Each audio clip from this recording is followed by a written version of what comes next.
మేళ కూడా పడుతుంది మట్టి మేళ పోయి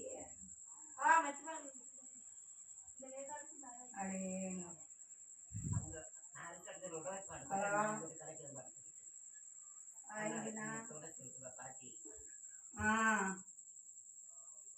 వాడేమో ఆడిపోతా ఉంటానన్నా పలుకుంటేకి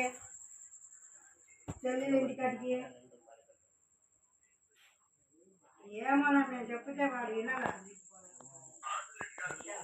అదే బావ బామ్మది ఇంటికే పోతారంట వాడు